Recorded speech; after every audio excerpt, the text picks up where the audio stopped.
욥기 19장입니다. 1절부터 22절 말씀까지 한 절씩 교독하겠습니다. 욥이 대답하여 이르되 너희가 내 마음을 괴롭히며 말로 나를 짓부수기를 어느 때까지 하겠느냐. 너희가 10번이나 나를 학대하고도 부끄러워 아니하는구나.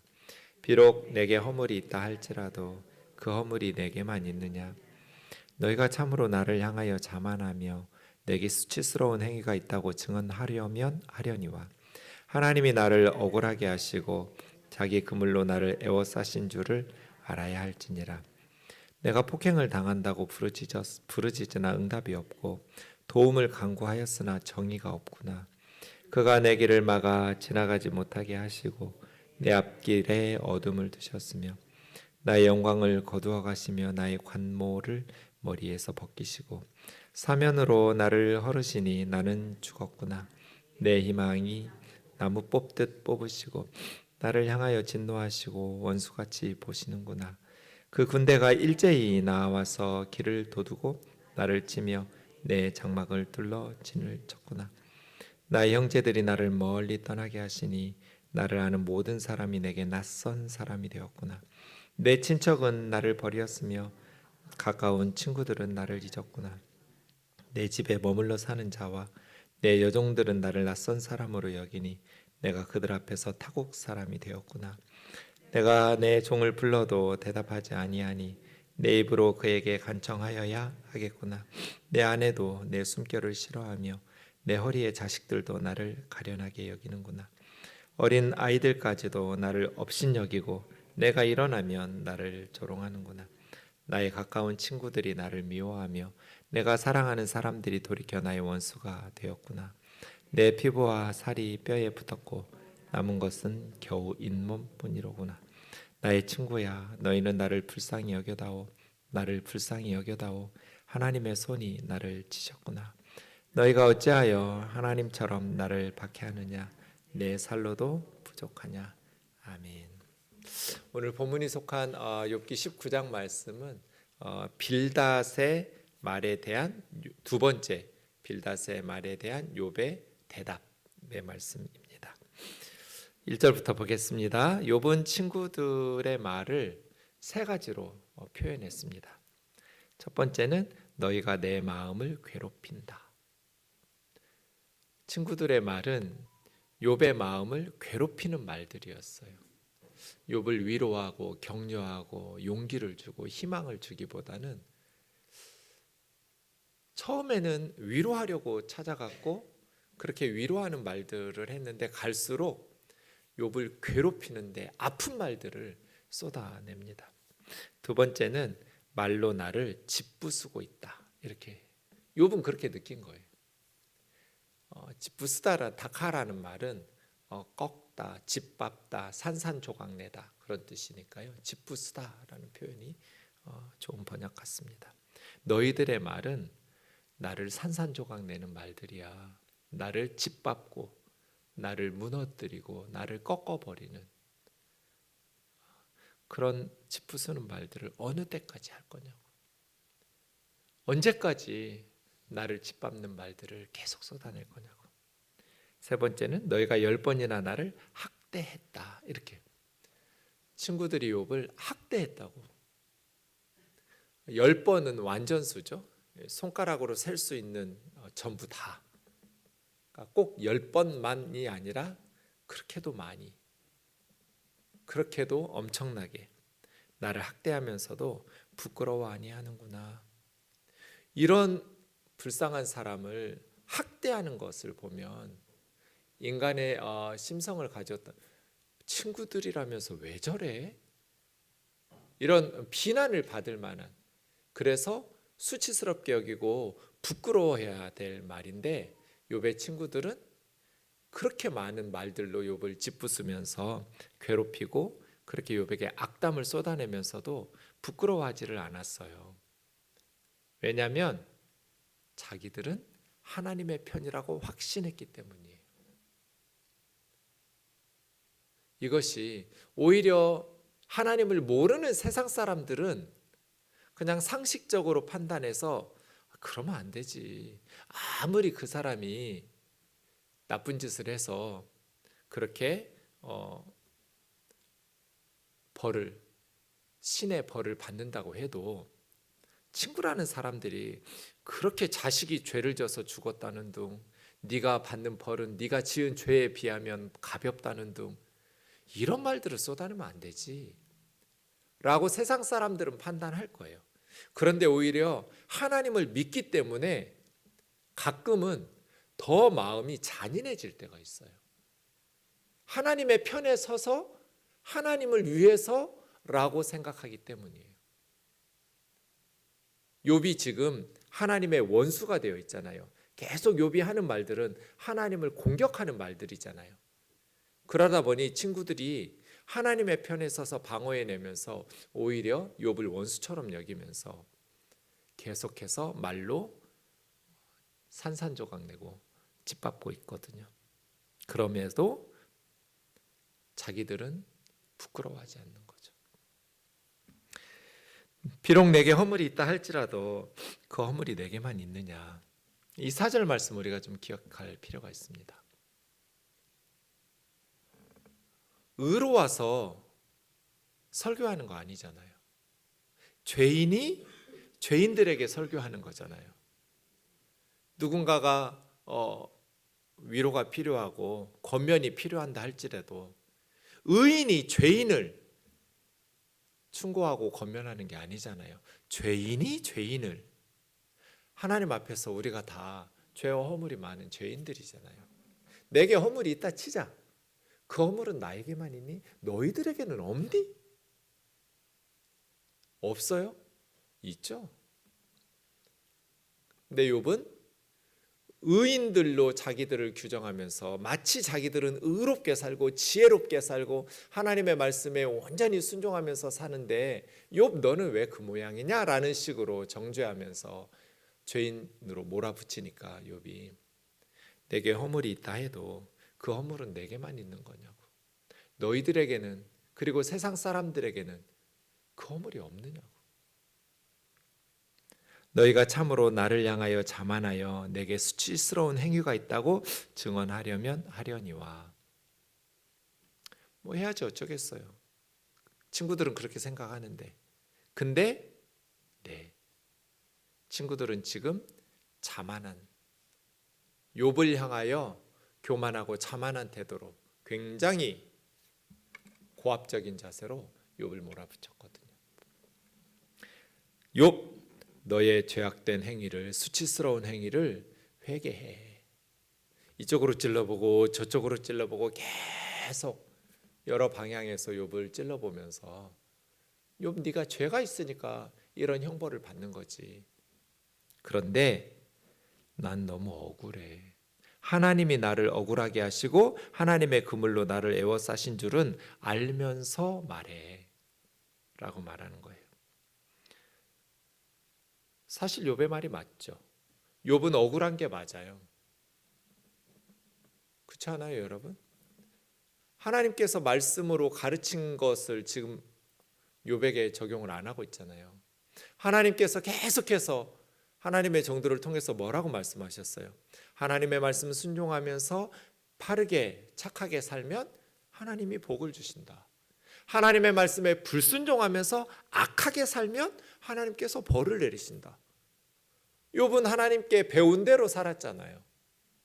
조금이라도 마음으로라도 하나님 앞에 죄가 지을 것이 있으면 하나님 앞에 고백하고 번제드리고 또 사람들에게 잘못을 용서를 구하면서 배상하고, 자기 죄를 숨긴 적이 없어요. 욥은 대문 밖으로 나가지 않고 수모를 당할까 무서워서 그렇게 자기의 죄를 외면하고 모른 척 한 적이 없어요.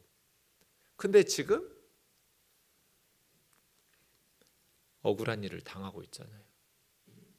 그러니까 너희가 나를 비난하려면 비난하는데 하나님이 나를 억울하게 하나님의 그물로 에워싸서 지금 내가 고통받고 있다라는 것은 좀 알아달라고. 7절입니다. 내가 폭행을 당한다고 부르짖으나 응답이 없고 도움을 간구하였으나 정의가 없구나. 강도야 하고 소리를 질렀어요. 그럼 옆에서 경찰에 신고해 주거나 119 부르거나 뭔가 정의를 시행할 사람들을 보내줘야 맞잖아요. 욥이 폭행을 당한다고 부르짖었는데 응답이 없어요. 도와달라고 외쳤는데 누구도 도와주지를 않아요. 응답도 없고 정의도 없어요. 그가 내 길을 막아 지나가지 못하게 하시고 하나님께서 욥의 탈출구를 다 막아버렸어요. 그래서 여기서 빠져나갈 방법이 없는 거예요. 하나님이 길을 막아버렸으니 어떻게 여기서 빠져나가겠어요? 내 앞길에 어둠을 두셨으며 깜깜해서 어디로 가야 되는지 보이지가 않아요. 한 톨만큼의 빛이라도 있어야, 희망이 있어야 여기서 벗어날 텐데 하나님께서 욥 앞길에는 짙은 어둠만 두셨어요. 나의 영광을 거두어 가시며 나의 관모를 머리에서 벗기시고, 관모라는 건 면류관이에요.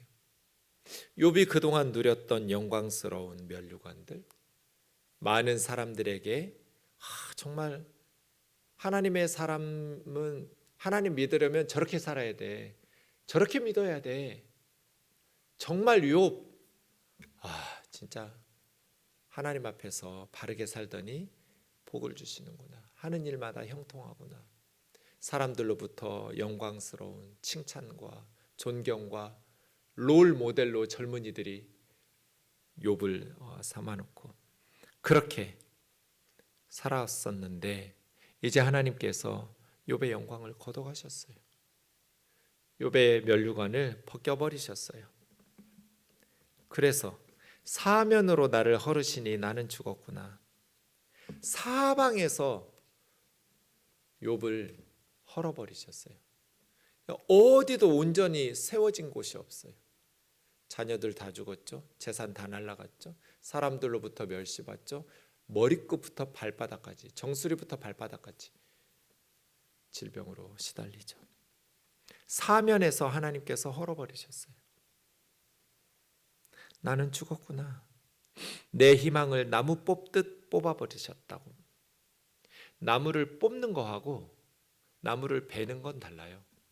나무를 베면 다시 새순이 돋아서 그루터기에서 다시 희망이라도 있어요. 근데 나무를 뽑아버리면 희망이 없어요.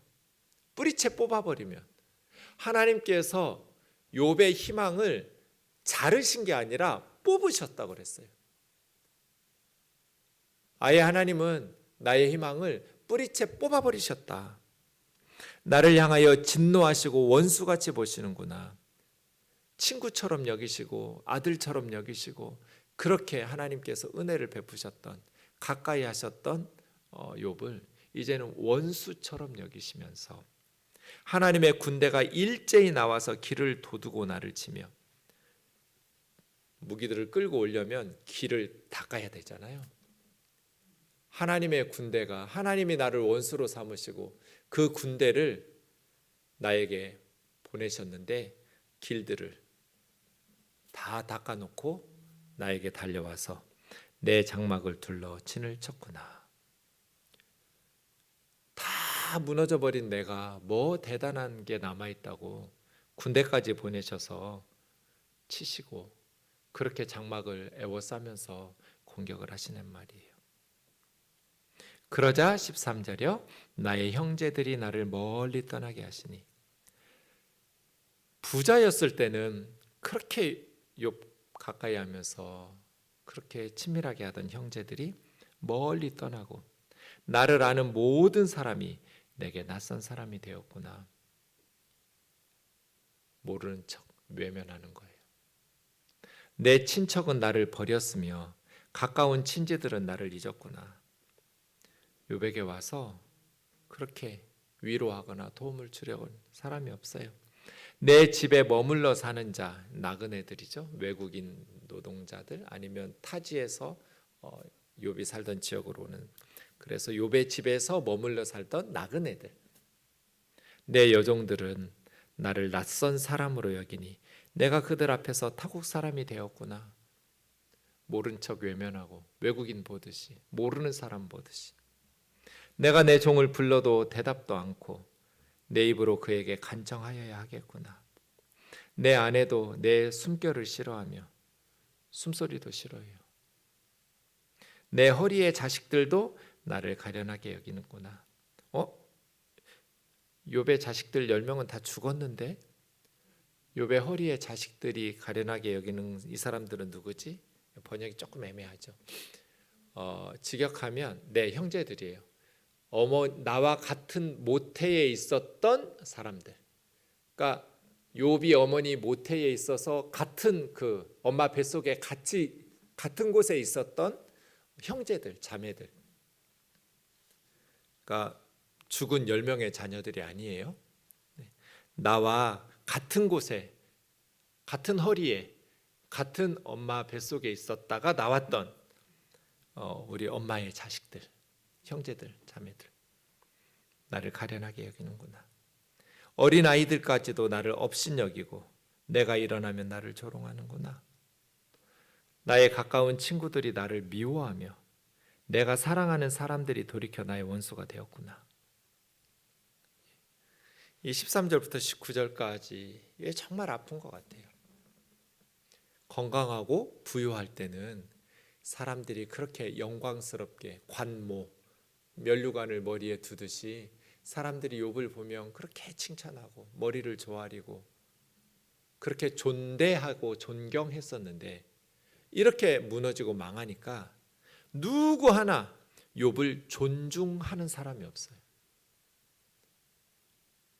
욥에게 사람 대접해 주는 사람이 없는 거예요. 모든 사람이 다 버리고 멀리하고 조롱하고 업신여기고 내 피부와 살이 뼈에 붙었고 남은 것은 겨우 잇몸뿐이로구나. 몇 달 동안쯤 이런 상황이니까 피부와 살이 뼈에 붙었고 피골이 상접한 거죠. 다 뼈만 앙상하게 남아있는, 그리고 이도 다 빠졌는지 겨우 잇몸으로 지금 생명을 연명하고 있다는 뜻이거든요. 내 몸이 다 망가져서 그냥 가죽이 뼈에 붙었고 겨우 잇몸으로 근근히 죽지 못해서 살아가고 있다는 거예요. 나의 친구야, 너희는 나를 불쌍히 여겨다오. 나를 불쌍히 여겨다오. 나 좀 불쌍히 여겨달라. 하나님의 손이 나를 치셨구나. 너희가 어찌하여 하나님처럼 나를 박해하느냐. 내 살로도 부족하냐. 내가 이 모습으로도 내 이 망가진 내 몸이 뭐가 더 부족하냐고. 내가 얼마나 더 벌을 받아야 되고 얼마나 더 징계를 받아야 되냐고. 내 이 몸을 보고도 뭐가 부족한 듯이 나를 그렇게 아프게 하고 힘들게 하냐고. 나 좀 불쌍히 여겨주면 안 되느냐. 나 좀 불쌍히 여겨주면 안 되겠느냐. 여러분, 이렇게 말하면 우리는 어떻게 해야 돼요? 나의 친구야, 너희는 나를 불쌍히 여겨다오. 나를 불쌍히 여겨다오. 하나님의 손이 나를 치셨구나. 너희가 어찌하여 하나님처럼 나를 박해하느냐. 내 살로도 부족하냐. 욥의 친구들은 그렇지 않아. 하나님의 손이 너를 치다니. 그렇지 않아. 하나님께서 우리가 이해할 수 없지만 너를 포기하지 않으시고 붙드시고 귀하게 쓰시려고 하나님께서 너에게 어려움을 주실 거야. 하나님이 너를 치실 리가 없어. 하나님이 치신 게 아니에요. 사탄이 친 거예요. 하나님이 허락하셨을 뿐. 근데 욥은 지금 하나님이 치셨다라고 생각하고 있어요. 하나님의 백성이 어려움을 당하면 하나님이 치신 거예요.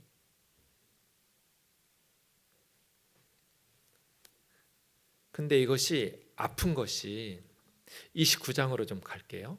전체를 보면 좋지만 시간이 많지 않으니까 7절부터 보시면 욥의 말이에요.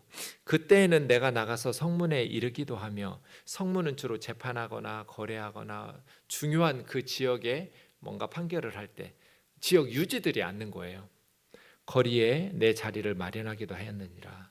그렇게 욥이 나가면 젊은이들이 숨으며, 왜요? 자기들의 지혜 없음과 경험 없음과 욥 앞에서 함부로 이렇게 말하는 것이 부끄러우니까 욥이 등장하면 젊은이들이 슬그머니 꽁무니 빼고 욥에게 자리를 양보하고 중요한 결정을 하도록, 노인들은 일어서며 노인들도 욥을 존중하면서 일어서고, 지역의 유지들은 말을 삼가고 손으로 입을 가리며 욥 앞에서 함부로 지혜 없는 말하거나 믿음 없는 말하거나 이렇게 하지 않으려고, 지도자들은 말소리를 낮추었으며 그들의 혀가 입천장에 붙었느니라. 욥은 이런 대접을 받고 살았었어요. 귀가 들은즉 나를 축복하고 눈이 본즉 나를 증언하였나니, 욥에 대한 말을 들으면 욥 그분은 정말 복받아야 된다고 축복하고, 눈으로 욥을 보면 욥이 어떤 사람이었는지를 증언하였다는 거예요. 이는 부르짖는 빈민과 도와줄 자 없는 고아를 내가 건졌음이라. 욥은 이렇게 살았어요. 망하게 된 자도 나를 위하여 복을 빌었으며 과부의 마음이 나로 말미암아 기뻐 노래하였느니라. 왜요? 망한 사람들을 회복시켜주고 과부들을 돌보아주니까 욥을 보면 노래하고 기뻐하고, 욥은 이렇게 영광스러운 존경받는 삶을 살았어요. 머리에 관모, 면류관을 쓰고 살았다고요. 그런데 갑자기 하나님께서 그의 영광을 머리에서 벗기시고 관모를 그의 머리에서 거두셨어요. 그랬더니 모든 사람들이 욥을 멀리하고 조롱하고 비난하는 거예요.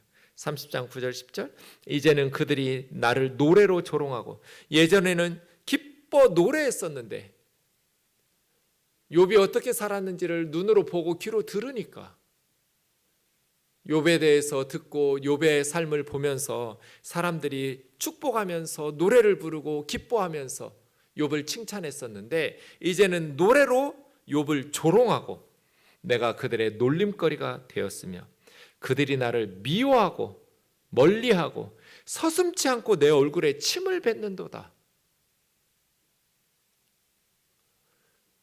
그러니까 욥이 정말 견디기 어려운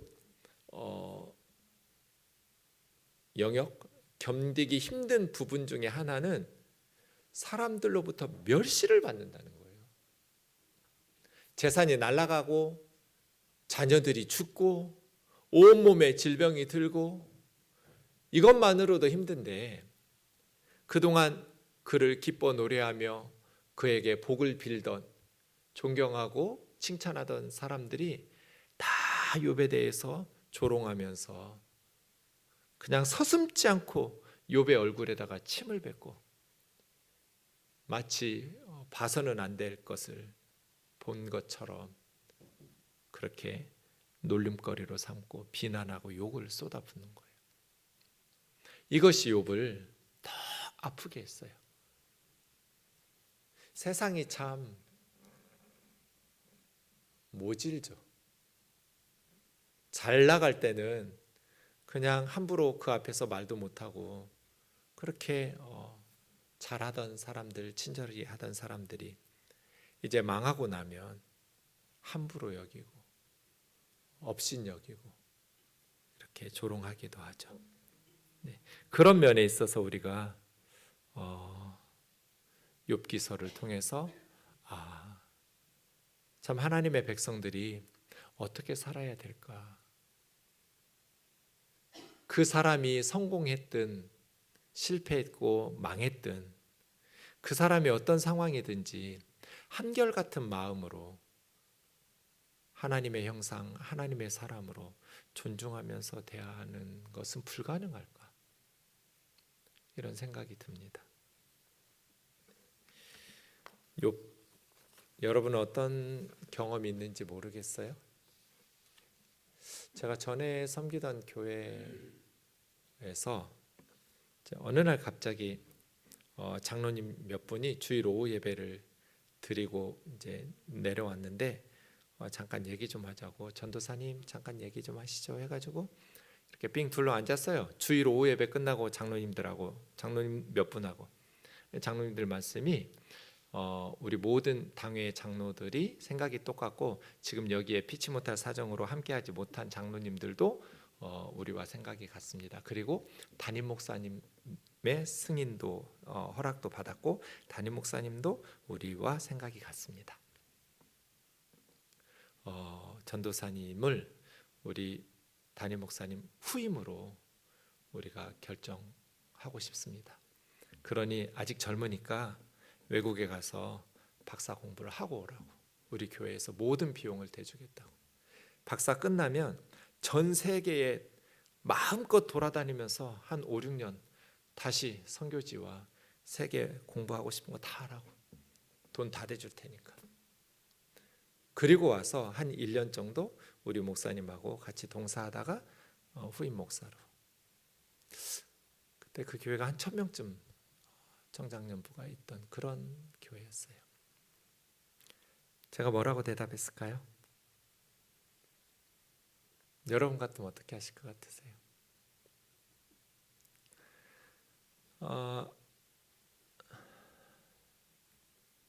제가 싫다고 그랬어요. 장로님들은 당연히 받아들일 줄 아셨어요. 왜 싫냐고. 저는 그때만 해도 유학 가려고 다 준비하고 있었어요. 유학을 안 간다는 생각 한 번도 해본 적이 없어요.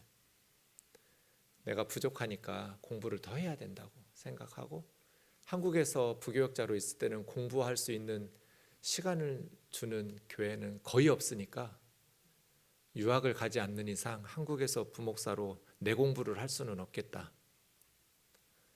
그래서 유학을 가려고 그랬어요. 장로님들, 저 유학 갈 거예요. 근데 교회에서 다 해주면 하나님은 저를 위해서 뭘 해주겠어요?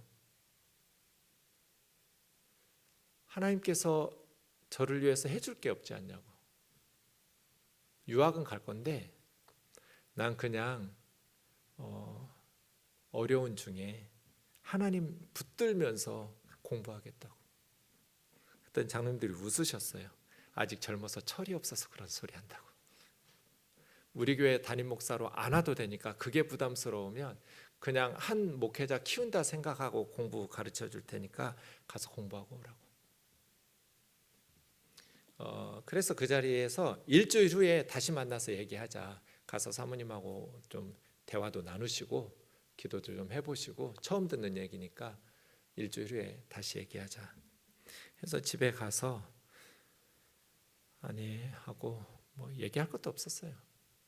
여보, 이제 우리가 교회를 사임해야 될 것 같아. 일주일 후에 사표를 들고 교회를 갔어요. 왜냐하면 그 제안을 받아들인다면 제가 교회에 남아 있어도 되지만 그 제안을 받아들이지 않는데 제가 목사님 목회에 걸림돌이 될 것 같은 거예요. 그래서 1월 마지막 주에 제가 사표 내고 나왔어요.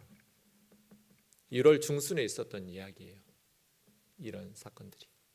그래서 새해 1월 마지막 주에 이제 제가 아주 존경하는 목사님에게 내 상황이 이러니까 우리 청년부 좀 맡아달라고 후임자를 구해놓고 1월 마지막 주에 사표 내고 나와서 3개월 후에 뜨인돌교회 개척에 동참하게 된 거죠. 그 선택이 옳았는지 틀렸는지는 모르겠어요. 뭐 고맙죠. 너무 고마워요. 별것도 아닌 전도사를 그렇게 봐주신 건 너무 고마워요. 그렇게 귀하게 여겨주시고 정말 사랑 많이 받았어요. 근데 이제 사표를 내고 사임한다고 목사님께 말씀드렸으니 그냥 교회를 떠난다는 생각만 해도 눈물이 주르륵 주르륵 흐르는 거예요. 5년 동안 너무나 많은 정이 들어가지고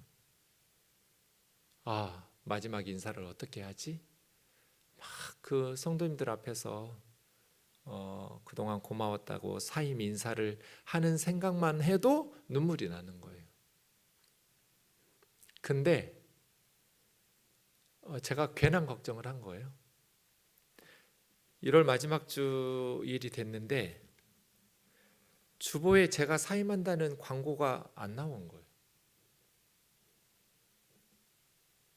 다른 목회자들 제가 있는데 단 한 명도 그런 적이 없어요. 새로운 전도사님이 오시면 오셨다고 주보에 나서 소개하고, 사임하게 되면 사임하게 됐다고 주보에 내면서 인사말하고. 근데 제가 사임할 때는 광고 주보에도 없었고 사임하라고 인사도 안 하고 완전히 2, 3주 동안 저는 그냥 그림자 취급이에요. 그래서 저는 전에 섬기던 교회에서 인사도 못하고 나왔어요.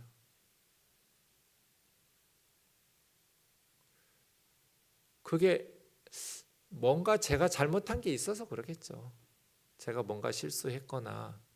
근데 목사님 만나면 한번 물어보고는 싶어요. 왜 그랬냐고.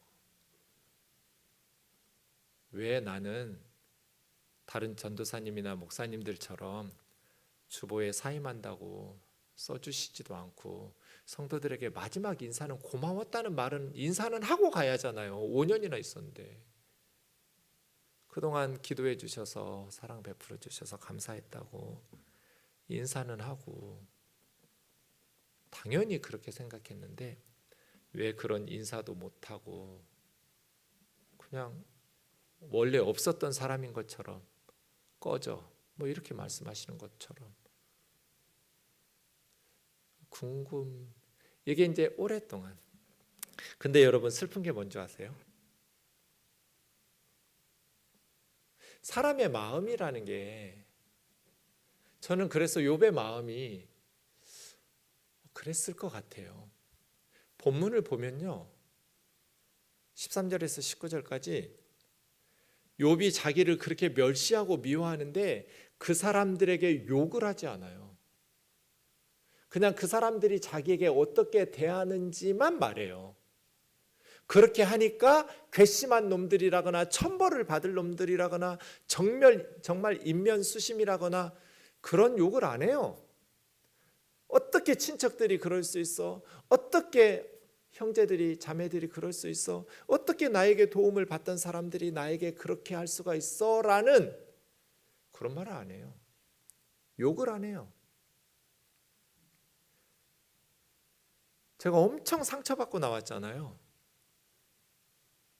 근데 더 힘든 거는 그 사람들이 밉지 않은 거예요. 왜냐하면 날마다 성도들 위해서 기도하고 교회 위해서 에브리데이 기도하면서 성령 안에서 교제했잖아요. 그렇게 교회를 사랑하면서 섬겼단 말이에요. 그렇게 억울하게 어찌 보면 이유는 알 수 없지만 저에게 허물이 있다고 봐요. 누구 공격하려는 거 아니에요. 자칫 말 조심해야 되는데 나는 완벽한데 그 교회가 잘못됐거나 그때 담임 목사님이 잘못했다거나 그렇게 말하고 싶지 않아요. 제가 뭔가 문제가 있었겠죠. 근데 궁금하긴 하고, 내가 무슨 죄를 그렇게 많이 지었지? 그 제안을 바로 얼마 전에 후임 목사가 되달라고,